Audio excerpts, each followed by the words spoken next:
ಶ್ರೀ ಗುರು ಗಣಪತಿಭ್ಯಾಂ ನಮಃ. ಶ್ರೀ ಶಾರದಾಂಬಾಯೈ ನಮಃ. ಎಲ್ಲ ನನ್ನ ಆತ್ಮೀಯ ವೀಕ್ಷಕ ಬಂಧುಗಳಿಗೆ ನಮಸ್ಕಾರ. ವೀಕ್ಷಕರೇ, ಕ್ರೋಧಿನಾಮ ಸಂವತ್ಸರ, ದಕ್ಷಿಣಾಯಣ, ಶರದ್ ಋತು, ಆಶ್ವೀಜ ಮಾಸ, ಅಕ್ಟೋಬರ್ ತಿಂಗಳ ಮಾಸ ಭವಿಷ್ಯಗಳನ್ನು ತಿಳ್ಕೊಳ್ಳೋಣ. ಅಕ್ಟೋಬರ್ 3ನೇ ತಾರೀಕಿನಿಂದ ಶರನ್ನವರಾತ್ರಿ ಪ್ರಾರಂಭ ಆಗುವಂಥದ್ದಿರುತ್ತೆ. ವಿಶೇಷವಾದಂತಹ ಪರ್ವಕಾಲ. ದುರ್ಗಾ ಪರಮೇಶ್ವರಿಯ ಆರಾಧನೆ ಮಾಡೋದ್ರಿಂದ ಕಲಿಯುಗದಲ್ಲಿ ಅತಿ ಕ್ಷಿಪ್ರವಾಗಿ ವರವನ್ನು ಪಡೆಯೋದಕ್ಕೆ ಸಾಧ್ಯವಾಗುತ್ತೆ ಅಂತ ಹೇಳ್ಬೋದು. 9ನೇ ತಾರೀಕು ಮೂಲ ನಕ್ಷತ್ರದ ದಿವಸ ಸರಸ್ವತಿ ಆವಾಹನೆ ಮಾಡುವಂತಹ ದಿವಸ ಆಗಿರುತ್ತೆ. ಸರಸ್ವತಿ ಪೂಜೆ ಮಾಡುವಂಥದ್ದು. ಅದೇ ರೀತಿಯಾಗಿ 11ನೇ ತಾರೀಕು ದುರ್ಗಾಷ್ಟಮಿ, ಆಯುಧ ಪೂಜೆ, ದುರ್ಗಾ ಪರಮೇಶ್ವರಿಯ ಆರಾಧನೆ ಮಾಡುವಂತಹ ದಿವಸ.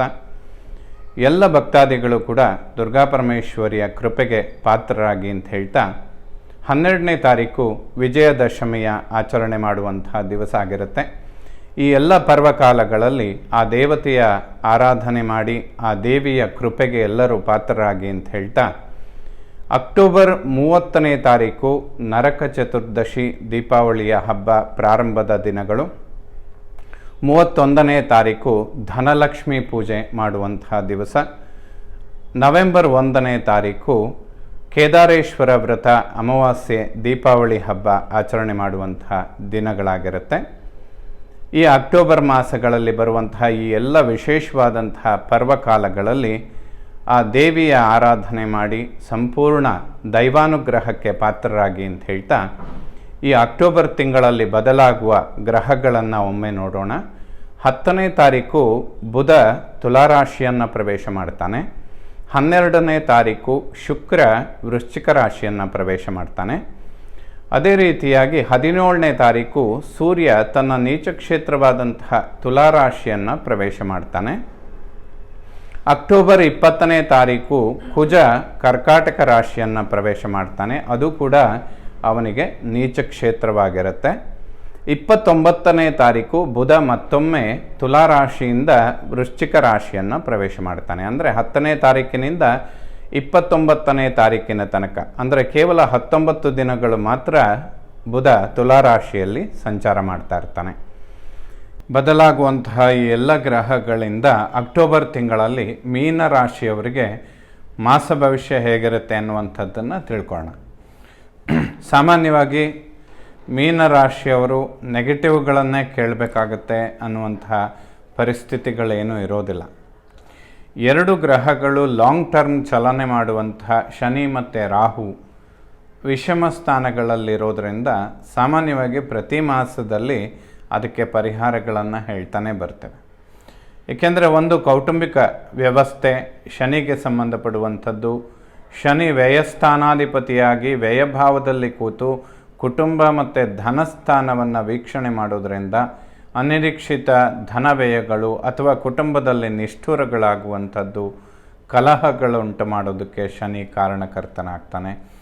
ಅದೇ ರೀತಿಯಲ್ಲಿ ಜನ್ಮಲಗ್ನ ರಾಶಿಯಲ್ಲಿರುವಂತಹ ರಾಹು ಮಾನಸಿಕ ಖಿನ್ನತೆ, ಬ್ಯಾಕ್ ಪೈನ್, ಬೆನ್ನು ಹುರಿಗೆ ಸಂಬಂಧಪಡುವಂತಹ ಆರೋಗ್ಯದ ಸಮಸ್ಯೆಗಳು, ಇದಕ್ಕೆಲ್ಲ ನೇರವಾಗಿ ಸಂಬಂಧಪಡ್ತಾನೆ. ಹಾಗಾಗಿ ಒಂದು ಆರೋಗ್ಯ ಇನ್ನೊಂದು ಹಣಕಾಸಿನ ವಿಚಾರಗಳಿಗೆ ನೇರವಾಗಿ ಸಂಬಂಧಪಟ್ಟಿರೋದ್ರಿಂದ ಪ್ರತಿ ಮಾಸಗಳಲ್ಲಿ ಈ 2 ಗ್ರಹಗಳ ಬಗ್ಗೆ ಪರಿಹಾರಗಳನ್ನು ಅಥವಾ ಸಣ್ಣದಾಗಿ ಮಾಡುವಂತಹ ರೊಟೀನಾಗಿ ನೀವು ಮಾಡಿಕೊಳ್ಳುವಂತಹ ಪರಿಹಾರಗಳ ಬಗ್ಗೆ ತಿಳಿಸ್ತಾನೆ ಇರ್ತೇವೆ. ಯಾಕೆಂತ ಹೇಳಿದರೆ ಇವರಿಬ್ಬರು ತುಂಬ ಇಂಪಾರ್ಟೆಂಟ್ ಆಗ್ತಾರೆ. ಇದನ್ನು ಸರಿ ಮಾಡಿಕೊಳ್ಳದೆ ಗೋಚಾರದಲ್ಲಿ ಉಳಿದಂತೆ ವರ್ಷಾವಧಿ ಉತ್ತಮ ಫಲಗಳನ್ನು ಕಾಣೋದಕ್ಕೆ ಸಾಧ್ಯವಾಗುವುದೇ ಇಲ್ಲ. ಇದಕ್ಕೆ ಪರಿಹಾರ ಮಾಡಿದರೆ ಮಾತ್ರ ಬುಧ ಶುಕ್ರರ ಅಥವಾ ರವಿ ಬುಧ ಶುಕ್ರರು ಪ್ರತಿ ತಿಂಗಳು ಬದಲಾಗುವಂತಹ ಗ್ರಹಗಳಿಂದ ಅನುಕೂಲಗಳನ್ನು ಪಡೆಯೋದಕ್ಕೆ ಸಾಧ್ಯ. ಈ ಗ್ರಹಗಳ ಒಂದು ನೆಗೆಟಿವ್ಗಳನ್ನು ಕಡಿಮೆ ಮಾಡಿಕೊಳ್ಳೋದು ಅತ್ಯಂತ ಅವಶ್ಯಕವಾಗುತ್ತೆ. ಜನ್ಮಲಗ್ನ ರಾಶಿಯಲ್ಲಿ ರಾಹುವಿನ ಸಂಚಾರ ಬೆನ್ನುಹುರಿ ಅಥವಾ ಬ್ಯಾಕ್ ಪೈನ್ಗಳಿಗೆ ಸ್ವಲ್ಪ ಕಾರಣ ಆಗುತ್ತೆ. ಸುಬ್ರಹ್ಮಣ್ಯನ ಸ್ತೋತ್ರಗಳು ಅಥವಾ ಸರ್ಪದೋಷಗಳಿಗೆ ಸಂಬಂಧಪಟ್ಟಂತೆ ಪರಿಹಾರಗಳನ್ನು ಮಾಡಿಕೊಳ್ಬೇಕು. 1.5 ವರ್ಷಗಳ ಕಾಲ ರಾಹು ಅದೇ ರಾಶಿಯಲ್ಲಿ ಸಂಚಾರ ಮಾಡಿದರೂ ಕೂಡ ಮುಂದೆ ಬರುವಂತಹ ದಿನಗಳಲ್ಲಿ, ಅಂದರೆ ಆಲ್ಮೋಸ್ಟ್ ಕುಜ ರಿಟ್ರೋಗೇಷನ್ನಲ್ಲಿ 3 ತಿಂಗಳ ಕಾಲ ಇರ್ತಾನೆ. ಇಲ್ಲದೇ ಇದ್ದರೆ ಕುಜ ಸಿಂಹರಾಶಿಯನ್ನು ಪ್ರವೇಶ ಮಾಡುವಂತಹ ಸಮಯಗಳಲ್ಲಿ ಆರೋಗ್ಯದ ಬಗ್ಗೆ ಅದು ನೇರವಾಗಿ ಸಂಬಂಧಪಟ್ಟಿರುತ್ತೆ. ಹಾಗಾಗಿ ರಾಹುವಿಗೆ ಅರ್ಚನೆ ಅಥವಾ ಅಭಿಷೇಕ ನವಗ್ರಹಗಳಲ್ಲಿ ಮಾಡಿಕೊಳ್ಳುವಂಥದ್ದು, ಉದ್ದು ಮತ್ತು ಧೂಮ್ರವರ್ಣದ ವಸ್ತ್ರಗಳನ್ನು ದಾನ ಕೊಡುವಂಥದ್ದು ಶುಭ ಫಲಗಳನ್ನು ಕೊಡುತ್ತೆ. ಆರೋಗ್ಯದ ಸಮಸ್ಯೆಗಳಿಗೆ ಖಂಡಿತ ಪರಿಹಾರಗಳಾಗುತ್ತೆ. ದ್ವಿತೀಯ ಭಾವವನ್ನು ಕುಟುಂಬ ವಾಕ್ಯ ಧನ ದಾಂಪತ್ಯ ಬಂಧು ಅನ್ನುವಂತಹ ಸ್ಥಾನ ಅಂತ ಹೇಳ್ತೇವೆ. ದ್ವಿತೀಯಾಧಿಪತಿ ಕುಜ ಸುಖ ಸ್ಥಾನದಲ್ಲಿರ್ತಾನೆ. ದ್ವಿತೀಯ ಭಾವದ ಮೇಲೆ ಶನಿ ದೃಷ್ಟಿ ಬೀಳ್ತಾ ಇರುತ್ತೆ. ಸಾಡೆ ಸಾತಿನ ಪ್ರಭಾವಗಳು ಹೆಚ್ಚಾಗಿ ಕೌಟುಂಬಿಕ ಕಲಹ, ಹಣಕಾಸಿನ ಒಂದು ಕೊರತೆ ಅಥವಾ ಧನವ್ಯಯಗಳು, ಧನಾಗಮನ ವಿಳಂಬ ಆಗುವಂಥದ್ದು ಇಂಥದ್ದಕ್ಕೆ ನೇರವಾಗಿ ಸಂಬಂಧಪಟ್ಟಿರುತ್ತೆ. ಇದಕ್ಕೆ ಪರಿಹಾರ ಆಂಜನೇಯ ಮತ್ತು ಈಶ್ವರನ ದರ್ಶನ ಮಾಡಿ, ಹನುಮಾನ್ ಚಾಲಿಸ ಕೇಳುವಂಥದ್ದು ಅಥವಾ ಸುಂದರಕಾಂಡ ಇದನ್ನು ಕೇಳುವಂಥದ್ದು ಕೂಡ ಶುಭವಾಗುತ್ತೆ. ಮೀನ ರಾಶಿಯವರಿಗೆ ಅತ್ಯಂತ ಅವಶ್ಯಕ ಕೂಡ. ಕುಳಿತಿರುವ ರಾಮನ ಫೋಟೋ ಅಂದರೆ ಪಟ್ಟಾಭಿರಾಮನ ಫೋಟೋ ಇಟ್ಕೊಳ್ಳಿ.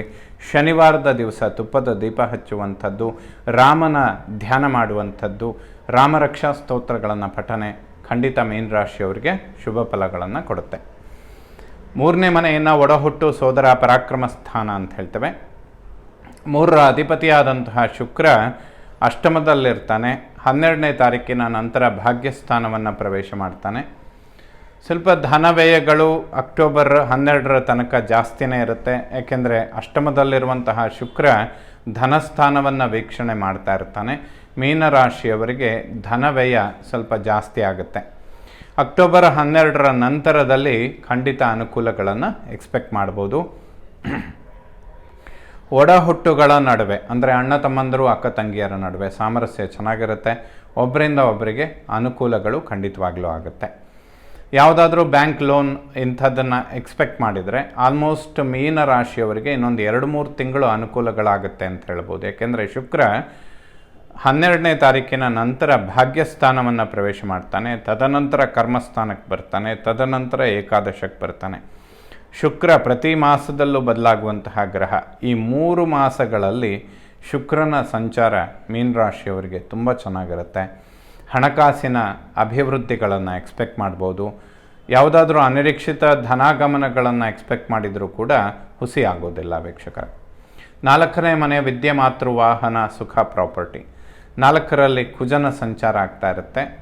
4th ಹೌಸ್ ಲಾರ್ಡ್ ಬುಧ ಉಚ್ಚಕ್ಷೇತ್ರದಲ್ಲಿದ್ದು ಅಕ್ಟೋಬರ್ 10ನೇ ತಾರೀಕಿನ ನಂತರ ಅಷ್ಟಮಕ್ಕೆ ಬರ್ತಾನೆ. ಸ್ವಲ್ಪ ಮಾತೃವಿನ ಆರೋಗ್ಯದ ಬಗ್ಗೆ ಗಮನ ಕೊಡಬೇಕು. ಬಟ್ ಯೋಗಕಾರಕನಾದಂತಹ ಕುಜ ಸುಖ ಸ್ಥಾನದಲ್ಲಿರುವಂಥದ್ದು ಖಂಡಿತ ಶುಭವಾಗುತ್ತೆ.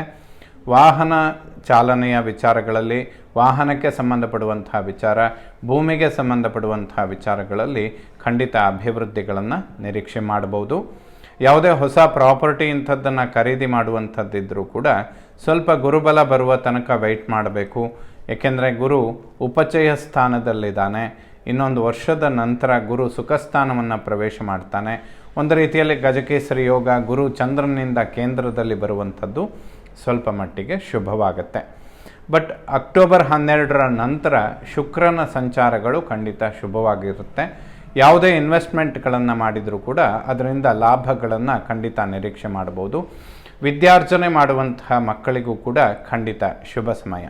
5ನೇ ಮನೆಯನ್ನು ಜ್ಞಾನ, ಸಂತಾನ, ಪೂರ್ವಪರ ಪುಣ್ಯ ಅಂತ ಹೇಳ್ತೇವೆ. ಪಂಚಮ ಭಾವದ ಮೇಲೆ ಯಾವುದೇ ಪಾಪಗ್ರಹಗಳ ದೃಷ್ಟಿ ಬೀಳೋದಿಲ್ಲ.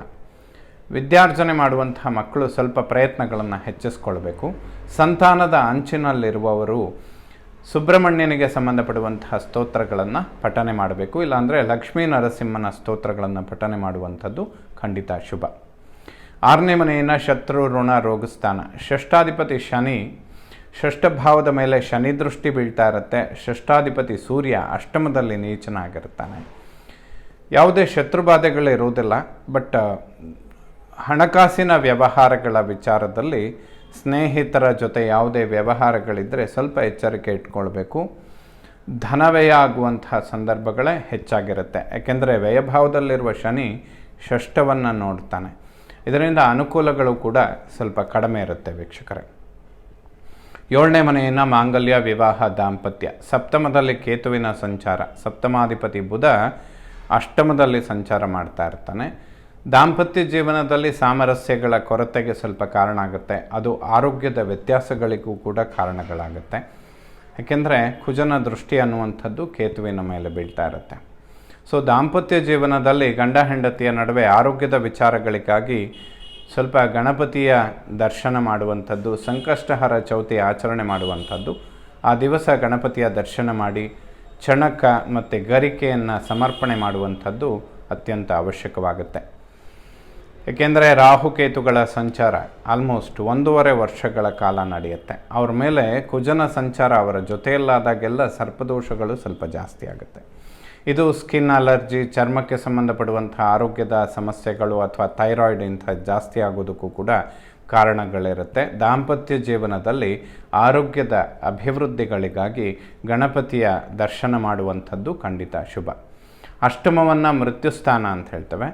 ಷಷ್ಠಾಧಿಪತಿ ಸೂರ್ಯ ಅಷ್ಟಮದಲ್ಲಿ ನೀಚನಾಗಿದ್ದು ಕುಜ ಅವನನ್ನು ನೋಡ್ತಾನೆ. ಸೊ ಆತ್ಮಕಾರಕನಾದಂಥ ಆತ್ಮಜ್ಞಾನ ಕೊಡುವಂತಹ ಸೂರ್ಯನೇ ಮೃತ್ಯುಸ್ಥಾನದಲ್ಲಿ ನೀಚನಾದಾಗ ಸ್ವಲ್ಪ ಹಠದ ಸ್ವಭಾವಗಳು, ಕೋಪ, ಸಿಟ್ಟು ಅನ್ನುವಂಥದ್ದು ಕುಟುಂಬದಲ್ಲಿ ಇನ್ನಷ್ಟು ಸಮಸ್ಯೆಗಳನ್ನು ಸೃಷ್ಟಿ ಮಾಡುತ್ತೆ. ಪಿತೃವಿನ ಆರೋಗ್ಯದಲ್ಲೂ ಕೂಡ ಸಣ್ಣ ಪುಟ್ಟ ವ್ಯತ್ಯಾಸಗಳಿಗೆ ಇದು ಕಾರಣವಾಗುತ್ತೆ. ಇದಕ್ಕೆ ಲಕ್ಷ್ಮೀ ನರಸಿಂಹನ ಆರಾಧನೆ ಅತ್ಯಂತ ಅವಶ್ಯಕ. 9ನೇ ಮನೆ ಭಾಗ್ಯಸ್ಥಾನ. ಭಾಗ್ಯಾಧಿಪತಿ ಕುಜ ನೀಚ ಕ್ಷೇತ್ರಕ್ಕೆ ಬರ್ತಾನೆ, ಬಟ್ ಪಂಚಮ 5th ಹೌಸಲ್ಲಿ ಇರ್ತಾನೆ. ಅದನ್ನು ಶುಭ ಅಂತಲೂ ಪರಿಗಣಿಸ್ಬೋದು.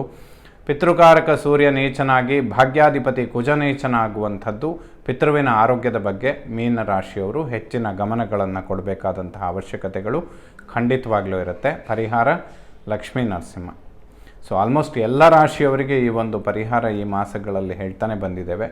ಇದನ್ನೊಂದು 2-3 ತಿಂಗಳು ಅತ್ಯಂತ ಅವಶ್ಯಕವಾಗುವಂಥದ್ದು. ಪ್ರತಿ ಮಾಸಗಳಲ್ಲಿ ಹಲವಾರು ಪರಿಹಾರಗಳನ್ನು ಹೇಳ್ತೇವೆ, ಬಟ್ ಈ ಒಂದು 2-3 ತಿಂಗಳ ಕಾಲ ಅಂದರೆ ವರ್ಷಾಂತ್ಯದಲ್ಲಿ ಅಕ್ಟೋಬರ್, ನವೆಂಬರ್, ಡಿಸೆಂಬರ್, ಜನವರಿ ತನಕ ಕುಜ ನೀಚ ಕ್ಷೇತ್ರದಲ್ಲಿರ್ತಾನೆ. ಲಕ್ಷ್ಮೀ ನರಸಿಂಹನ ದರ್ಶನ, ಸ್ತೋತ್ರ, ಅಭಿಷೇಕ, ಅರ್ಚನೆ ಖಂಡಿತ ಶುಭ ಫಲಗಳನ್ನು ಕೊಡುತ್ತೆ. 10ನೇ ಮನೆಯನ್ನು ಕರ್ಮ ಉದ್ಯೋಗ ಸ್ಥಾನ. ಕರ್ಮಾಧಿಪತಿ ಗುರು ಪರಾಕ್ರಮದಲ್ಲಿದ್ದಾನೆ, ಭಾಗ್ಯಸ್ಥಾನವನ್ನು ವೀಕ್ಷಣೆ ಮಾಡ್ತಾನೆ. ಮೀನರಾಶಿಯವರು ಕರ್ಮದಲ್ಲಿ ಅಭಿವೃದ್ಧಿಗಳನ್ನು ಖಂಡಿತ ನಿರೀಕ್ಷೆ ಮಾಡೋದಕ್ಕೆ ಸಾಧ್ಯವಾಗುತ್ತೆ. ಕರ್ಮ ಉದ್ಯೋಗದಲ್ಲಿ ಯಾವುದೇ ಹೆಚ್ಚಿನ ಸಮಸ್ಯೆಗಳಾಗೋದಿಲ್ಲ ವೀಕ್ಷಕರ. ಏಕಾದಶವನ್ನು ಲಾಭಸ್ಥಾನ. ಲಾಭಾಧಿಪತಿ ಶನಿ ವ್ಯಯದಲ್ಲಿರೋದ್ರಿಂದ ಅತಿಶಯವಾದ ಲಾಭಗಳನ್ನು ನಿರೀಕ್ಷೆ ಮಾಡೋದಕ್ಕೆ ಸಾಧ್ಯ ಇಲ್ಲ. ಪ್ರಯತ್ನ ಮಾಡಿದಷ್ಟು ಪ್ರತಿಫಲಗಳು ಸಿಗೋದರಲ್ಲಿ ಸ್ವಲ್ಪ ಹಿನ್ನಡೆ ಆಗುತ್ತೆ. ಪ್ರತಿಫಲ ಸಿಕ್ಕಿದ್ರೂ ಕೂಡ ಅದನ್ನು ಉಳಿಸ್ಕೊಳ್ಳೋದಕ್ಕೆ ಕಷ್ಟಗಳಾಗುತ್ತೆ. ಮೀನರಾಶಿಯವರಿಗೆ ಎಷ್ಟು ಅನುಕೂಲದ ಸ್ಥಿತಿಯಲ್ಲಿದ್ದರೂ ಕೂಡ ವ್ಯಯದಲ್ಲಿರುವಂತಹ ಶನಿ ಕುಟುಂಬದ ಕಲಹ, ಧನ ವ್ಯಯಗಳಿಗೆ ತುಂಬ ಕಾರಣಕರ್ತನಾಗ್ತಾನೆ. ಪ್ರಾರಂಭದಲ್ಲೇ ಇದಕ್ಕೆ ಪರಿಹಾರ ಹೇಳಿದ್ದೇನೆ. ರಾಮನ ಸ್ತೋತ್ರಗಳನ್ನು ಪಠನೆ ಮಾಡಿ, ಲಕ್ಷ್ಮೀ ನರಸಿಂಹನ ದರ್ಶನ ಮಾಡಿ. ಆಲ್ಮೋಸ್ಟ್ ಅಕ್ಟೋಬರ್ ತಿಂಗಳ 20ನೇ ತಾರೀಕಿನ ನಂತರ 3-4 ತಿಂಗಳ ಕಾಲ ಎಲ್ಲ ರಾಶಿಯವರಿಗೂ ಇದು ಅತ್ಯಂತ ಅವಶ್ಯಕವಾದಂತಹ ಪರಿಹಾರ ಆಗಿರುತ್ತೆ. ಎಲ್ಲ ನವಗ್ರಹಗಳು ಕೂಡ ಮೀನರಾಶಿಯವರಿಗೆ ಶುಭ ಫಲಗಳನ್ನೇ ಕೊಡುವಂಥವರಾಗಲಿ. ಶ್ರೀ ಶಾರದಾ ಪರಮೇಶ್ವರಿಯ ಸಂಪೂರ್ಣ ಅನುಗ್ರಹ ಎಲ್ಲ ನನ್ನ ವೀಕ್ಷಕ ಬಂಧುಗಳ ಮೇಲಿರಲಿ. ಶುಭವಾಗಲಿ ವೀಕ್ಷಕರ.